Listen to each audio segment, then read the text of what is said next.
Hey, what's up you guys? Welcome to Books My Quiet Friends. My name's Sydney, and today I'm here to do a tag video for you.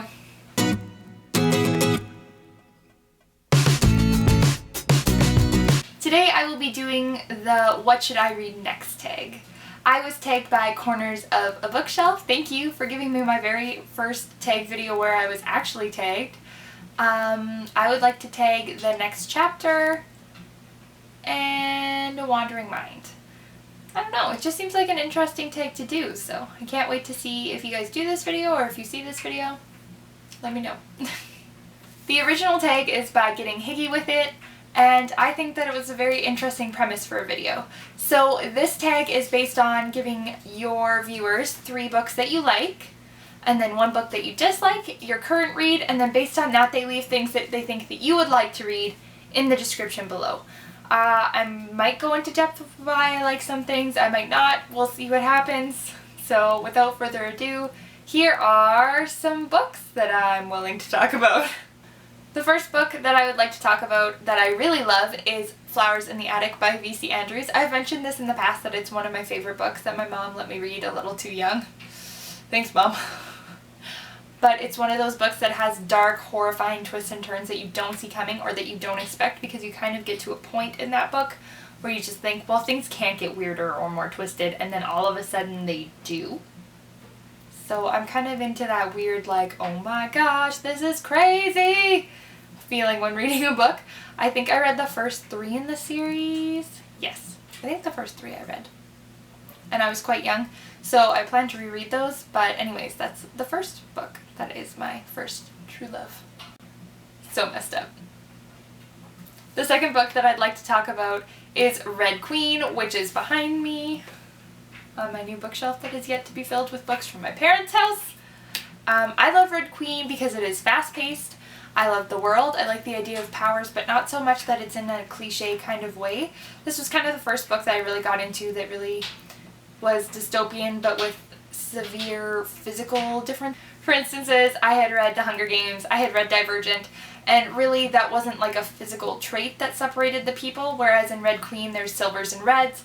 Silvers have physical abilities and reds do not. I also think that Victoria Aveyard's writing style was very, I don't know, it just kept me reading, like I clung to that book.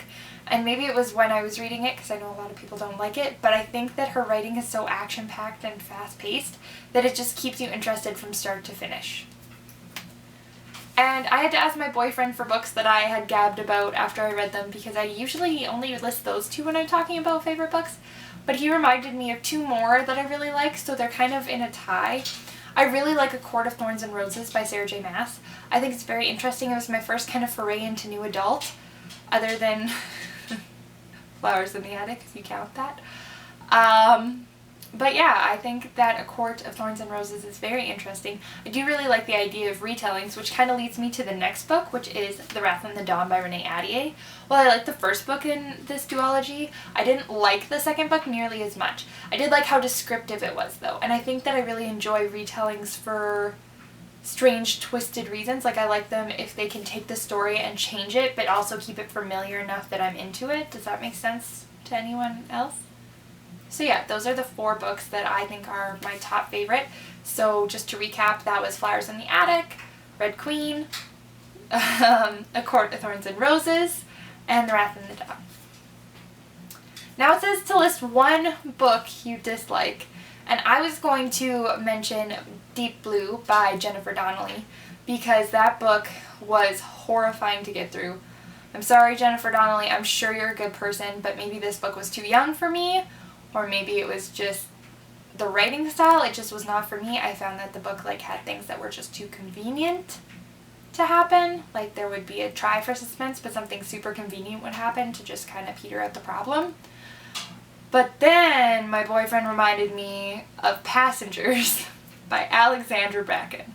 Now, I no longer own this book. It got donated to my local library because I couldn't even stand to see it on my shelf anymore. I did not like the characters. I did not enjoy the way the story played out.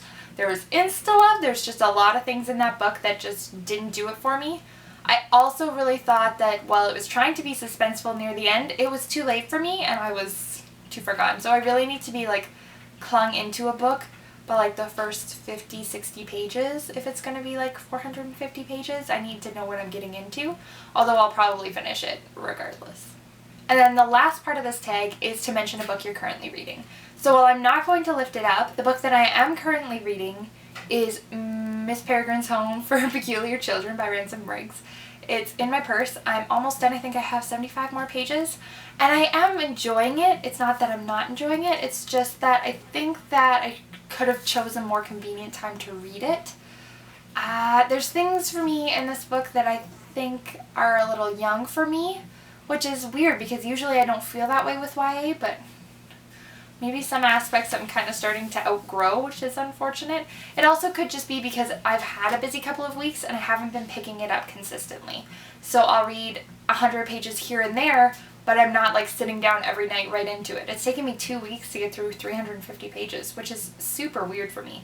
And some of those pages are pictures. The parts that I do like about this book, though, are the horror-ish aspect and like the creepy pictures. I really like the like slight creeping, thrilling thing.